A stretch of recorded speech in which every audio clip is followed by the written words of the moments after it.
প্রাক্তন উগ্রপন্থীদের বাসস্থান গড়ে তোলার ক্ষেত্রে প্রশাসনিক উদ্যোগ নিয়ে বিলম্বের অভিযোগ উঠল। পুনর্বাসনের কথা বলা হলেও সেদিক থেকে সেই কাজ ত্বরান্বিত হচ্ছে না, এমনই অভিযোগ করা হয়েছে।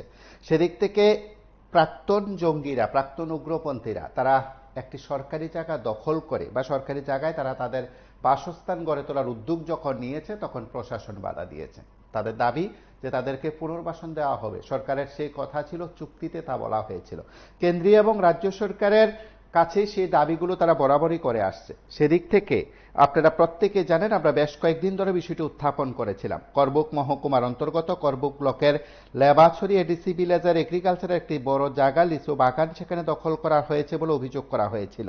এটিটিএফ এর প্রাক্তন জঙ্গিদের বিরুদ্ধে সেই অভিযোগ তোলা হয়। মূলত তারা স্বাভাবিক জীবনে ফিরে এসেছেন, সরকারের কাছে তারা তাদের দাবির কথা তুলে ধরেছেন।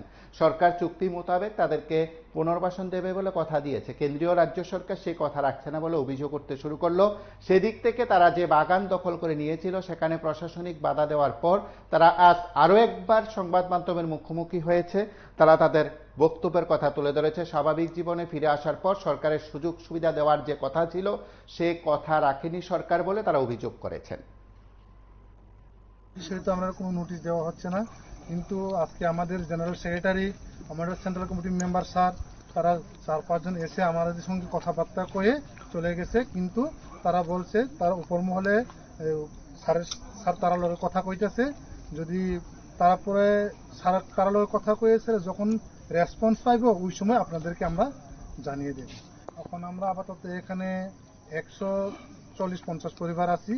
এরপরে আজকে আমাদের এখানে উপস্থিত আছে আমাদের all Tripura tiger force ATTF এর general secretary sir Rakesh Debbarma, এরপরে অল ত্রিপুরা টাইগার ফোর্সের সেন্ট্রাল কমিটির মেম্বার প্রহর দেববর্মা, এরপরে সেন্ট্রাল কমিটির মেম্বার মানিক দেববর্মা, সেন্ট্রাল কমিটির মেম্বার গান্ধী দেববর্মা, আরও অনেক কিছু 4-5 জন তারা আমার সঙ্গে দেখা করতে এসেছে। আমরা সামনের দিনের পদক্ষেপ আমরা স্যার তারা যখন আমরা নির্দেশ দেব ওই সময় আপনাদেরকে আমরা ভালো করে জানিয়ে ইনফরমেশন দিব। কোনো নোটিফিকেশনও দিয়েছে না, কিছু কইছে না, কিন্তু আমরা জেনারেল সেক্রেটারি, আমরা প্রেসিডেন্ট স্যার তারা উপরে কথা কইতেছে। আপনারা শুনলেন কর্তৃপক্ষের বক্তব্য বা সংশ্লিষ্টদের বক্তব্য। তারা স্বাভাবিক জীবনে ফিরে আসার পর যে দাবিগুলো করছে প্রশাসনের কাছে সেই দাবিগুলো পূরণ করার আশায় তারা রয়েছে।